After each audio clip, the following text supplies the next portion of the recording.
Joseph. Integrated teachers must understand that aside from practical knowledge, students also acquire skills and positive attitude. The teacher must use variety assessment tools to assess the pupils' understanding of the lesson such as games, assignments, research tests, experiments, project, etc. Okay, thank you so much, sir. So, aside daw from the factual knowledge na tinatawag, so ano ba yung pagkakaintindi niyo pag sinabing factual knowledge? Class. Factual knowledge.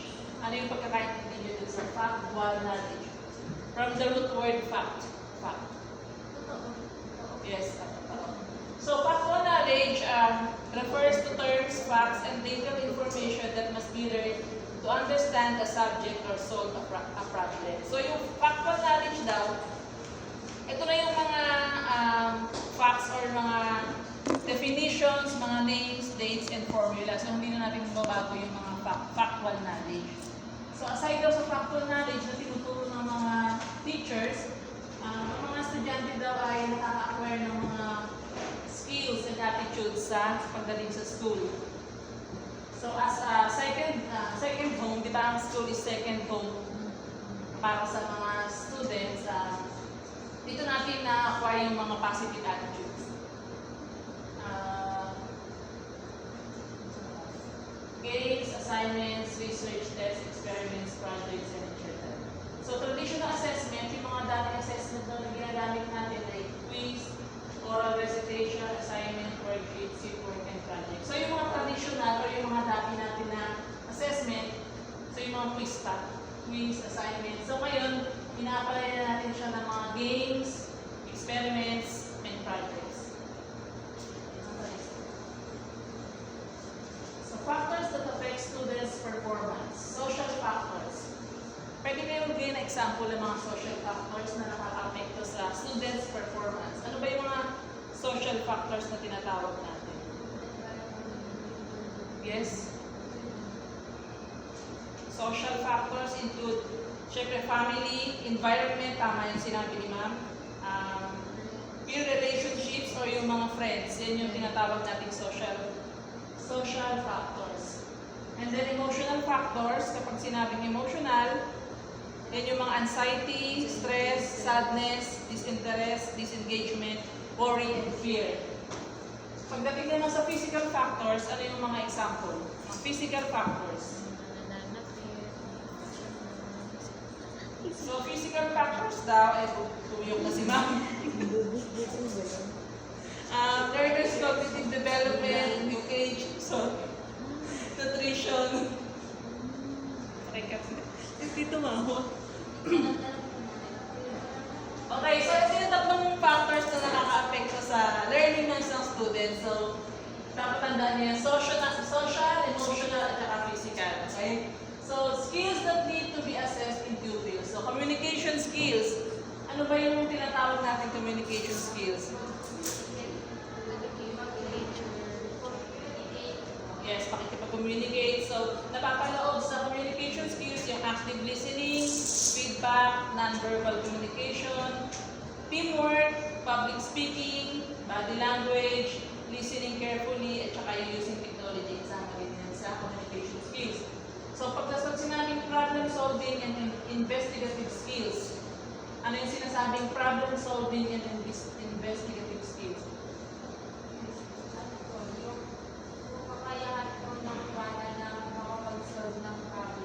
Yes, tama. Okay, next one is the personal and social skills. So, ito yung mga self-awareness, eye contact, empathy, reading social cues. So, ito yung mga skills na kailangan nating i-improve sa mga students or sa mga pupils natin. Okay, next po. Pakibasa po ng nasa board. Ma'am Hazel. Dahil lang pumiyak si teacher. Yes. Sige, lahat na po, ma'am. Authentic assessment methods can be used to align with the Montessori-based teaching approach. Differentiated instruction and self-regulated teaching strategies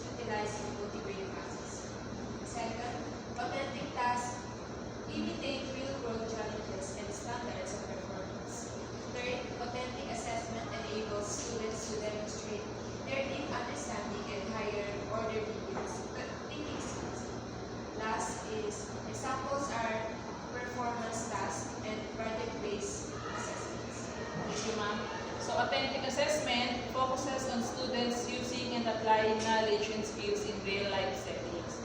So, pag sinabi natin authentic, ito yung kung paano i-apply ng student sa real life or sa outside world, yung mga natutunan niya sa loob ng klase.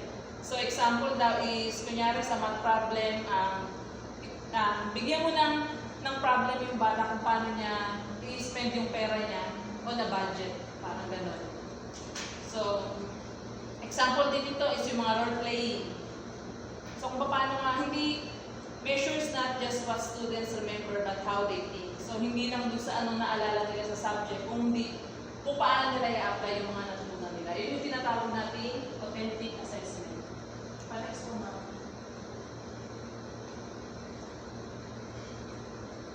So, information gathering techniques.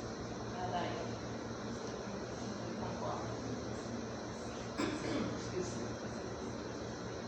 So, aside from the formative assessment, so di ba meron tayong tatlong assessment, diagnostic, formative, and summative. So, meron din tayong mga tinatawag na information gathering techniques. Teacher can also utilize various information gathering techniques. This information will form the basis for the evaluation and reporting of students' performance. So, pakibasa yung letter A, observation. Miss Dean. Observation is an extensive means of assessing and evaluating students' behavior and learning. It can provide valuable data to be valued as evaluation. Ano yung pagkakaintindi niyo pag sinabing observation? Ma'am. Ang sa observation ko, parang ito na yung kung ano siya, more on same po siya sa monitoring kung paano natin i-check to each student's ability and skills po. Kasi sa observation po, doon po natin nakita yung pag-uugali ng isang estudyante. And from that po, magkakaroon tayo ng tamang judgment sa kanila. Kasi parang po di ba pwede na isang tinigan natin malalaman natin agad. So, kailangan po ng maraming observations na tama. Yes, thank you, ma'am. So, yung observation is an extensive means of assessing and evaluating students. By carefully observing students, the teacher learns about each student's unique interest, personality, learning style, and learning needs. So, maganda yung maobserbahan mo yung mga students dahil nakaka-build din to ng relationship between you and the students. So, syempre may mga advantage at saka disadvantage din yung observation. Pero, sa next topic na siguro yun. So, letter B, checklist. Sino may alam ng checklist? So, isip mo naman yan eh. Pakibasa na lang dyan. Checklist can give valuable information about what students know and can audience assess. They can also be used by students as a means of self-evaluation. Okay, thank you. Using checklists in education can facilitate the learning process, help in memorization, and deepen the concepts being studied. Further studies are required to examine the impact of checklists in teaching undergraduate students and students from other non-healthcare disciplines. So, checklist, pag sinabing checklist, ito yung ginagamit ng mga teachers. Yung mga check na ganito, yung mga data. Pag sinabing checklist, ganito yung example niya. Letter C, Miss Ashley. Self-evaluation. It is important for students to assess their own performance and set criteria. The teacher is informed of what students consider as their strength and weaknesses. Pero kayo yan. Ma'am, ano po yan? Parang po yung pin siya parang. So yung sa self-evaluation po, dyan po yung mga student is parang ina-assess nila yung sarili nila sa certain, sa isang performance kunwari po, merong parang yung kikilalanin pa nila yung sarili nila kung ano pa yung pwede nila mabigay at pwede nila malaman. Di ba? Yes, thank you. Tama. Very good. So, yun nga, self-evaluation. So, i-evaluate mo yung sarili mo kung saan ka pwedeng mag-improve na area ng studies. So, next one is anecdotal notes. Sinong may... Ako na lang. Pakibasa na lang, ma'am. Baka pumiyak na naman. Anecdotal notes. A teacher's narration about significant student behavior. It might include students' development, interest in learning and work habits, or exhibited behavior. Okay, anecdotal notes. Pag sinabing anecdotal notes, it is a teacher's narration about significant student behavior, student development, attitude, interest in learning, and work habits. So, kapag na-observe mo yung isang student, gagawa ka ng parang written report about dun sa certain student na in-observe mo. So, dito sa anecdotal notes, ito yung tinatawag na report mo sa isang students kung paano mo siya nakilala.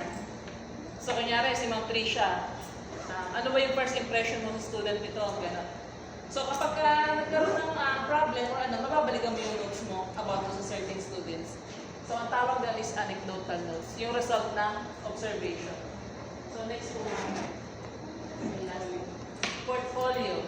Pakibasa po. Portfolio is a compilation of students' works that creates a pictures of a student learning group. Through a portfolio, the teachers is able to see the progress of their student and the areas of learning which needs attention. They contain student pictures of best works, anecdotal records, teachers' observation sheet of the student assessment records, etc. So, nung high school ba kayo, nagkaroon ba kayo niyan? Portfolios?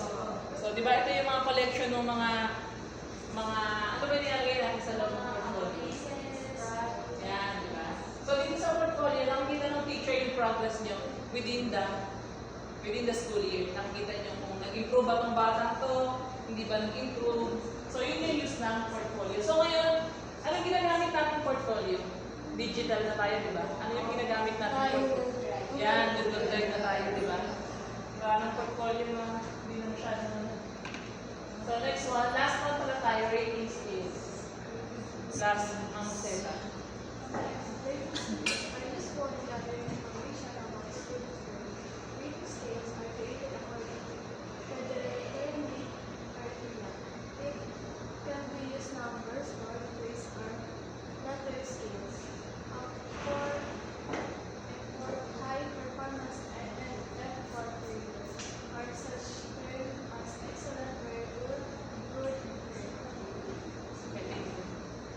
Alam mo?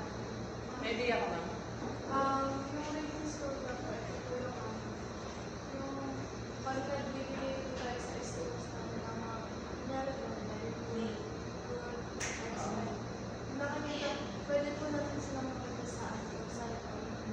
Sa report card yan. Mangyayari sa report card yan, meron mga very good, good, fair, excellent. So, sa ibang bansa, A, di ba, pag high. And then sa failure naman, F. So, yun yung tinatawag na rating scales. Next one. Ay, thank you. Asa pala? Yes. Okay, may question ba? Wala na po. Nalinaw? Yes po. Okay, thank you. Bye-bye!